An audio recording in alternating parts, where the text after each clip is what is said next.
Now let's discuss our question number 58. It states that the integer closest to square root of 111, which is 2018 times, minus 222, which is 1009 times, where there are 2018 ones and 1009 twos is out of these four options.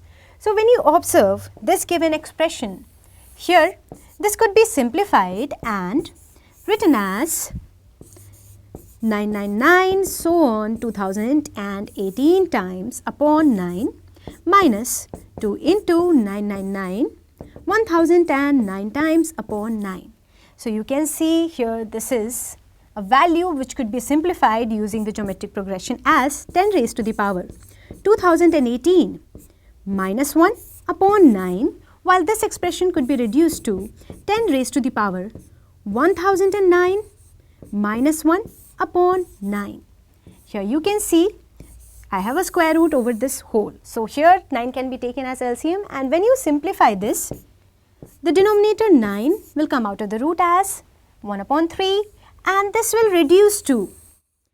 So here you can see within the square root I have 10 raised to the power 2018, which is clearly square of 10 raised to the power 1009, and here this is minus 2 into 10 raised to the power 1009.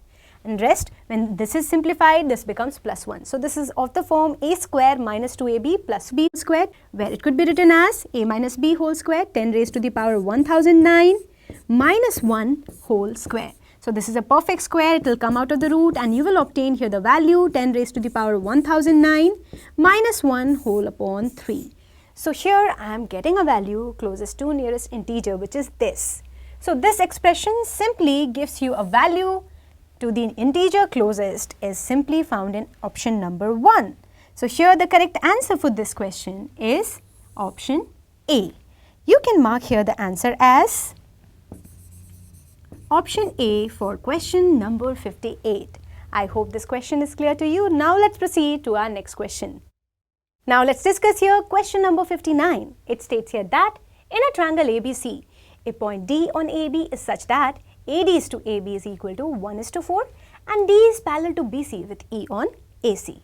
Let M and N be the midpoints of D and BC respectively. What is the ratio of area of quadrilateral BNMD to that of the triangle ABC? So let's discuss this question. Here in this question you are provided with a triangle ABC where D is parallel to BC such that AD is to AB is 1:4. So here this is 1 and here this is 4. So the ratio of AB and AD is 4:1 or AD is to AB is 1:4.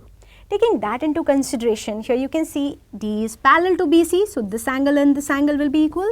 Moreover, these two angles will be equal, giving me here two pair of corresponding angles equal.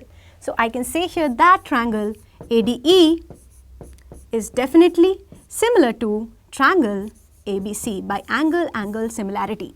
So when two triangles are similar, ratio of their areas is equal to ratio of square of their corresponding sides. That's why I could write here area of triangle ADE upon area of triangle ABC. This will be equal to AD upon AB, square of that. So AD upon AB is clearly 1:4. So this will reduce to the value 1/16.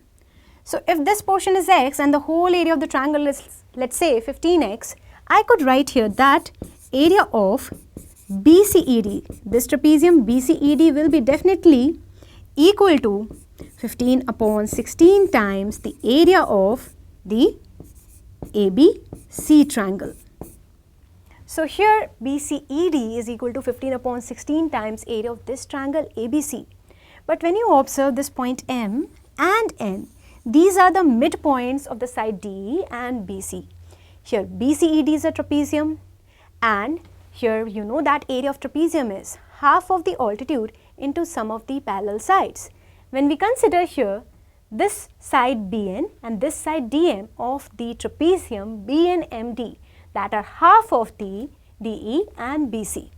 So area of this portion and this portion will be definitely equal because M and N are midpoints, that is dividing it into two equal parts. I can write here that area of this BNMD will be definitely equal to area of this trapezium NCEM. because here M and N are midpoints of DE and BC respectively. Moreover, I can see that here BCED is 15 upon 16 times area of ABC. Using these both, I can write here that area of BNMD is equal to half of area of BCED, where area of BCED is equal to 15 upon 16 times area of triangle ABC. So when I transpose area of triangle ABC to the other side, this helps me out to get the required ratio, that is area of BNMD upon area of triangle ABC is equal to 15 upon 32. So in this question, you had to figure out the ratio of areas of the quadrilateral BNMD and the triangle ABC, which is coming out as 15:32. So out of these four options, I can clearly mark my answer that the required ratio of the area is option number D, 15:32. Let's write here the answer for this question is option D. I hope this question is clear to you. Now let's proceed to our next question.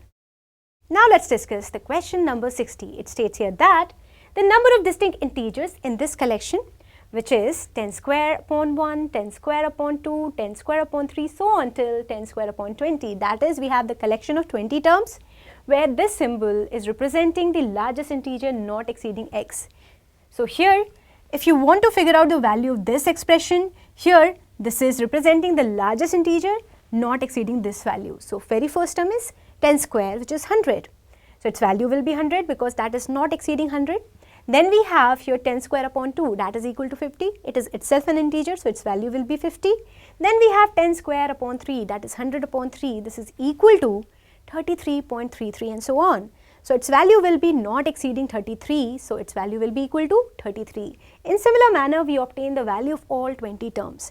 Then you find that in this collection, we are obtaining the numbers as 100, 50, 33, 25, 20, 16, 14, 12, 11, 10, 9, 8, 7, 6 and 5 as the distinct values. Though there are 20 terms in this collection, we are definitely obtaining 20 terms as 7, 6 and 5 are repeating. So we have to count only the distinct values. So you have clearly 15 distinct values found in this collection.